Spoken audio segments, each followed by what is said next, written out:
আমরা যখন ডিফল্ট অবস্থায় এমএস ওয়ার্ডে কোনো পেজ ওপেন করি তখন সেটা লেটার পেজে ওপেন হয় এবং সেটাতে ডিফল্ট অবস্থায় ফন্ট থাকে এরিয়াল অথবা ক্যালিব্রি এই টাইপের যে কোনো একটা ফন্ট সেট করা থাকে।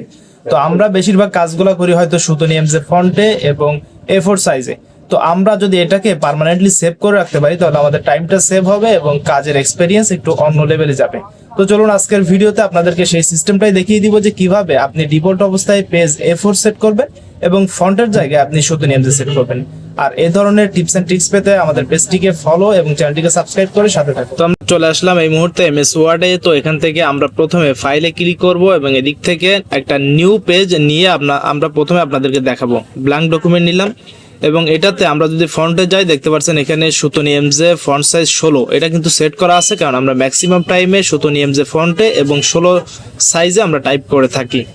আর যদি পেজ সাইজটা দেখায় তো লেআউটে গেলে এদিক থেকে দেখতে পাচ্ছেন আমাদের সাইজের জায়গায় A4 কিন্তু সেট করা আছে ডিফল্ট অবস্থায়। এদিকে মার্জিন এবং ওরিয়েন্টেশন সবকিছু ঠিকঠাক নিয়মেই কিন্তু সেট করা আছে। তো আমরা সেটটা কিভাবে করব সেটা একটু দেখাচ্ছি। দেখেন সবার প্রথমে আমরা চলে গেলাম হোমে এবং ফন্টটা সেট করার জন্য যে কাজটা করতে হবে এদিক থেকে এই কর্নারের যে একটা অ্যারো বাটন দেখা যাচ্ছে এখানে একটা ক্লিক করব।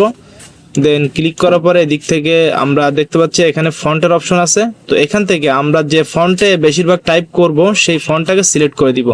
তো আমার যেহেতু সুতনি এমজে দিয়েই বেশিরভাগ কাজ করতে হয় তাই আমি সুতনি এমজে এদিক থেকে সিলেক্ট করব। দেন এদিকে দেখতে পাচ্ছেন ফন্টের কালার আপনি সেট করে দিতে পারবেন। তো আমরা ব্ল্যাক রাখবো, আন্ডারলাইন ইত্যাদি আপনি দিতে চাইলে এগুলো দিতে পারেন।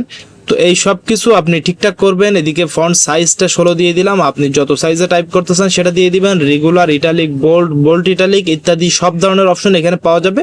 আপনার যেটা যেটা প্রয়োজন সেটা দিয়ে জাস্ট এদিক থেকে সেট অ্যাজ ডিফল্টের উপরে ক্লিক করে এখানে দিস ডকুমেন্ট অনলি লেখা আছে এটাতে ক্লিক না করে all document base on the normal template এটাতেই ক্লিক করে দিয়ে ওকে করে দিবেন।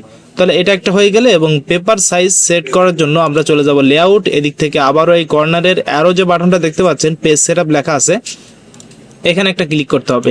তারপর এদিকে আমাদের মার্জিন থেকে শুরু করে সবকিছু বিস্তারিত কিন্তু এখানে পাওয়া যাবে। তো মার্জিন গেল, এদিকে পেপার আছে, পেপারের জায়গায় আমরা A4 সেট করে দিব এবং এদিকে আরো যা যা সেটিংস আছে লেআউটে গেলে এখানে আরো বিভিন্ন ধরনের সেটিংস আছে। হেডার ফুটার আপনি কোথায় কতটুকু কি রাখতে চাচ্ছেন সব কিছু আপনার ইচ্ছা মতো দিয়ে দিবেন। দেন এদিক থেকে নিচে সেট অ্যাজ ডিফল্টের উপরে ক্লিক করবেন, দেন এদিক থেকে ইয়েসে ক্লিক করবেন, তাহলে আপনার কাজ শেষ। তো এই ছিল আজকের ভিডিও কেমন লাগলো জানিয়ে কমেন্টস করবেন এবং পরবর্তী ভিডিও পেতে আমাদের পেজটিকে ফলো এবং চ্যানেলটিকে সাবস্ক্রাইব করে রাখবেন।